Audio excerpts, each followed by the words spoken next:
Good evening, friends. This is Sheeba welcoming you to the English program. Life, my dear friends, is all about understanding and interpretation. The more one understands and the better one does it, the more avenues open up for a systematic interpretation, where not only one tries to decipher the visible and the obvious, but also the invisible and the unwritten.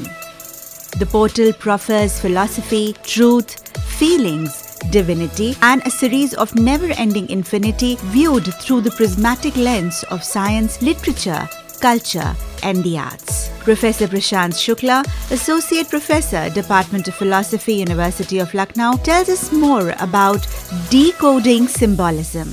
Let us listen. Imagine a child looking at a night sky for the first time. The stars are scattered, silent, mysterious. The child asks, "What are those?" And the answers could be many things. Maybe they are gods, they are ancestors, or maybe they are burning spheres of gases. Three answers: myth, religion, science. But notice here something very subtle. All these three attempts are attempts to explain the unknown using the known. As Ernest Cassirer once said, man is not a rational animal, but a symbolic animal. We do not merely see reality, we interpret it, we translate it, and we symbolize it.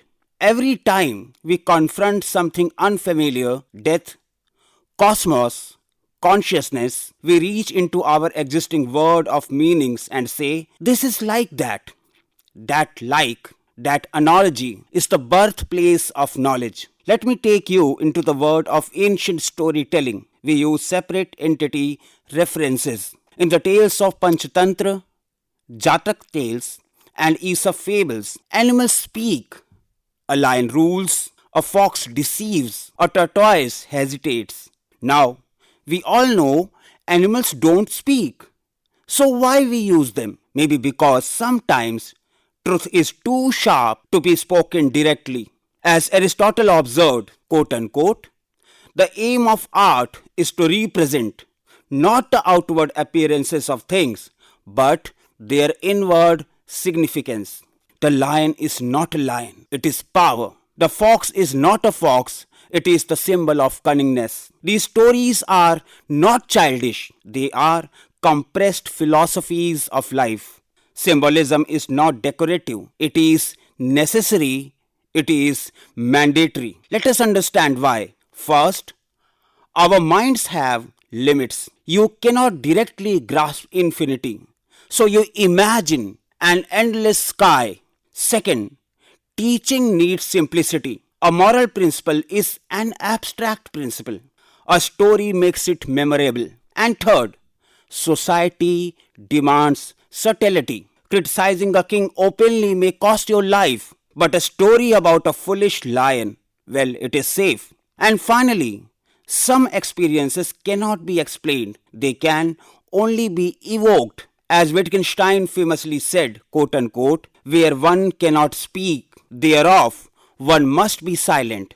But humanity did not remain silent. We created symbols. Nowhere is this more profound than in the tradition of Sanatan Dharma. It represents the symbolic universe of Indian thought. Here, symbolism is not just storytelling, it is metaphysics.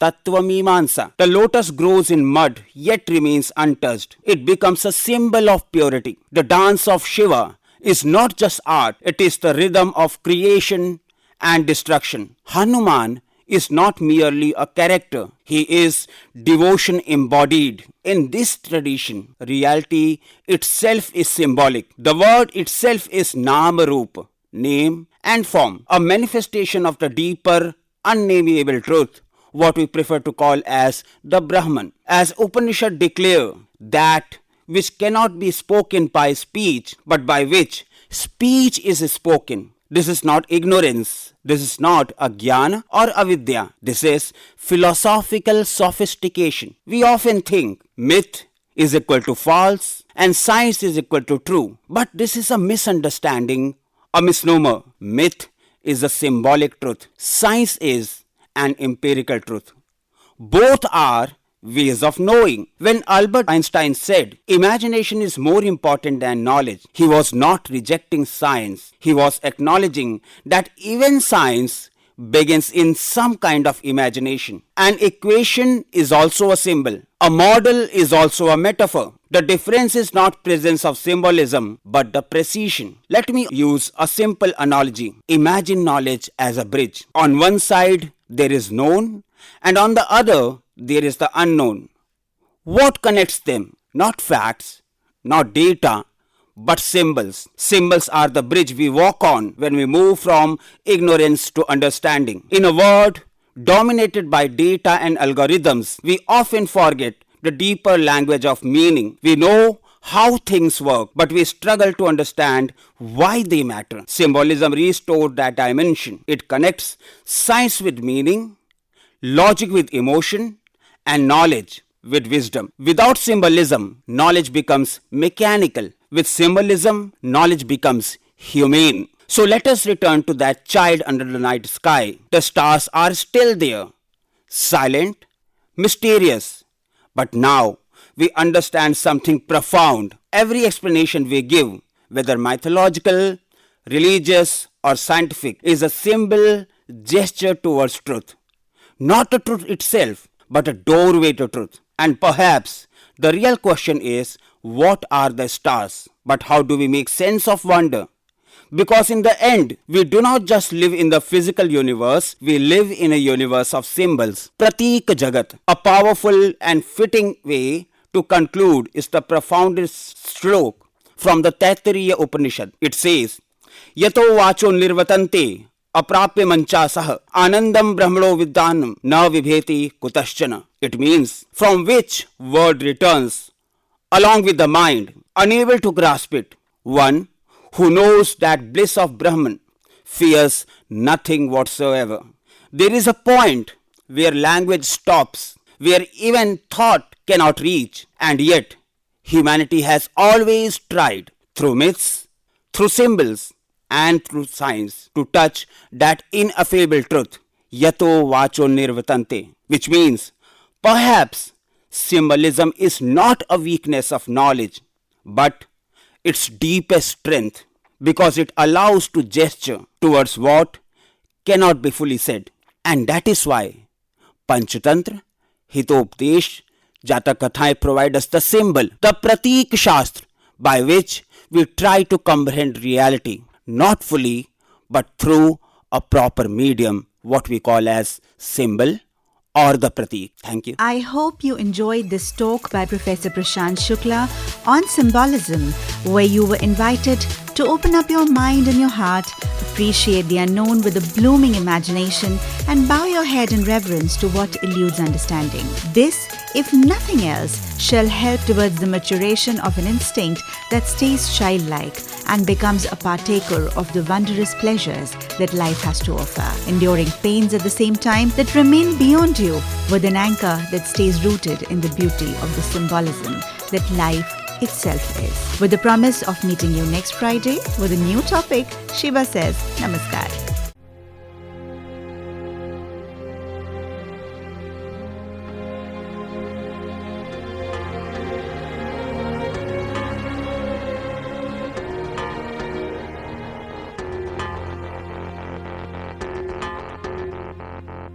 You only see what your eyes want to see.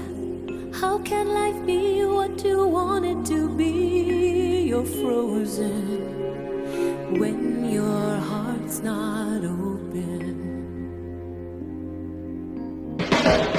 You're so consumed with how much you get. You waste your time with hate and regret. You're broken when your heart's not open.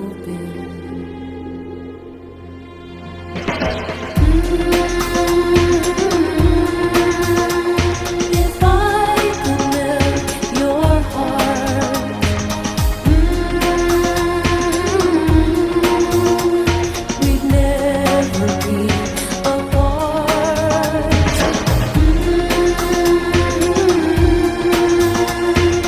Give yourself to me.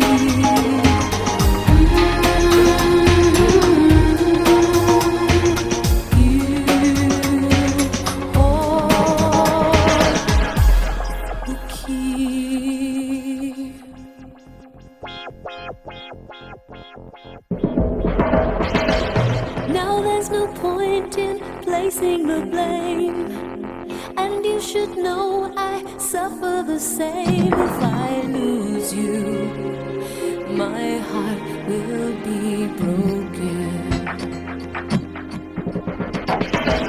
Love is a bird, she needs to fly. Let all the hurt inside of you die. You're frozen when your heart's not open.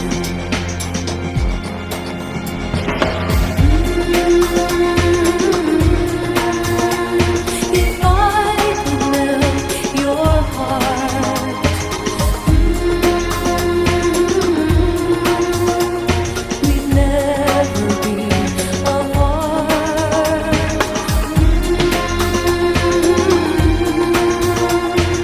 Give yourself to me.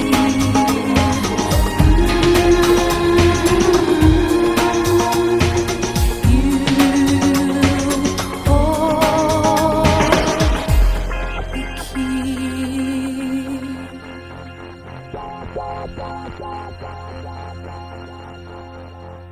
You only see what your eyes want to see. How can life be what you want it to be? You're frozen when your heart's not open.